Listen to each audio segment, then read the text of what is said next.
Magandang araw sa inyo. Pag-usapan natin ang Manila Southwood Golf and Country Club Incorporated. Puntahan namin, magbabike lang kami papunta roon. Ang isa sa mga founder nito ay si Robert Supripeña. Itinatag ito noong 1990, dinevelop ang Southwood na may vision na mamuhay, magtrabaho, maglaro at magkaroon ng isang golf community sa ating bansa. Ito ang unang gate papunta sa subdivision. Ang kabila naman ito ang golf course area. Nagumpisa ang Legend Course noong 1992 at ang Master Course noong 1993. Noong 2011, na-acquire ito ni Andrew Tan ng Mega World Corporation. Ito pa ang isang gate papunta sa residential subdivision. Noong ma-acquire ito ni Andrew Tan, pinangalanan itong Global State Resorts Incorporation or GIRI. Ito pa ang another gate papunta sa residential subdivision. Nung makuha ito ni Andrew Tan, nagpatuloy si Robert Suprimeña bilang director at chairman ng events at development ng sport. Makikita natin ang Manor Building na kung saan yung mga guests o manlalaro ay pansamantalang dito tumutuloy.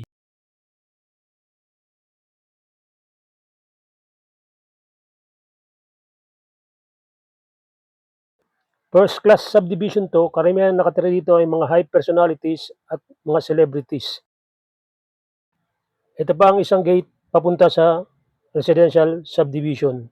May property yata dito si Vic Soto at si Freddie Webb.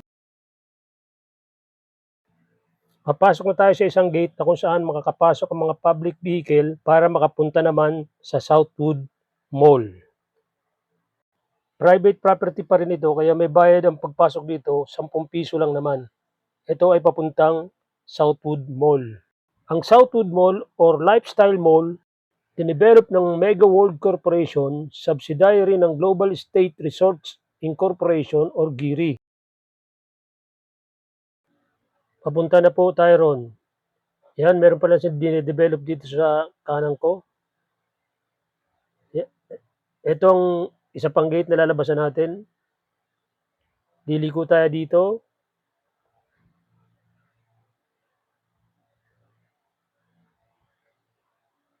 Diyan.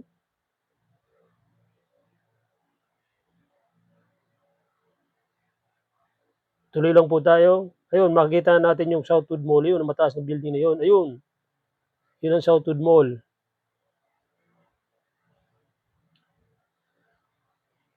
Liliko tayo. Ayan na, lantad na ang Southwood Mall. Ayan, yan. Yung taas niyan, residential yan. Yan lang nasa baba na yan, ang mall. Yung kulay dilaw. Pero yung nakapatong sa taas niyan ay residential. Marami silang itinayong tinatawag nating condominium. Residential din yan mga yan. At karamihan sa mga nakatira dyan ay puro mga foreigner. Halos mga Koreano. Malawak pang lupain dito. Yan, marami pa silang i-develop dito. At karamihan, maraming dumadayo rito para mag-jogging, mag-bike yan, mag-cycling. Naninto muna tayo rito.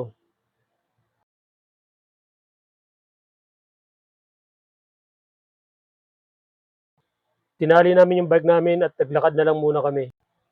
Yan, makikita natin ang mga grupo, dumarating na cyclist yan, no? Malawak pa ito. Ito yung mga condominium na sinasabi ko. Yan, ayan ang Southwood Mall. Kitang-kita.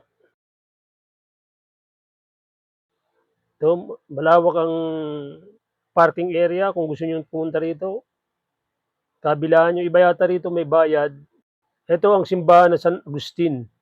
Yun, no? Malapit na balit sa mall. Yan ang simbahan ng San Agustin. Tapos ito ang eskwelahan ng San Agustin School.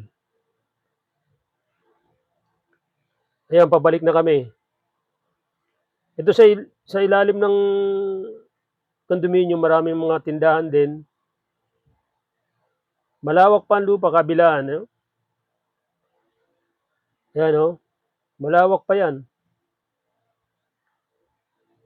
Kaya balang araw, pag na-develop na to, punong-puno na to ng mga mayayamang tao, mga foreigner siguro.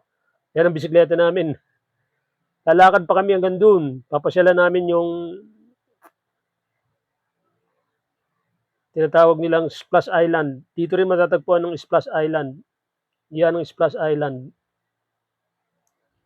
Yung lugar na yan, iikot kami para makita ninyo yung lawak ng Southwood area. Ayan oh, mga yan, mga lalaki pa yan, yung mga building na yan, yung mga condominium na yan. Yan, pauwi na kami.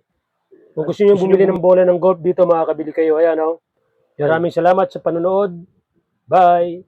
Ang location po nito kung manggagaling ko Alabang, papuntang south, labas kayo ng Southwood exit.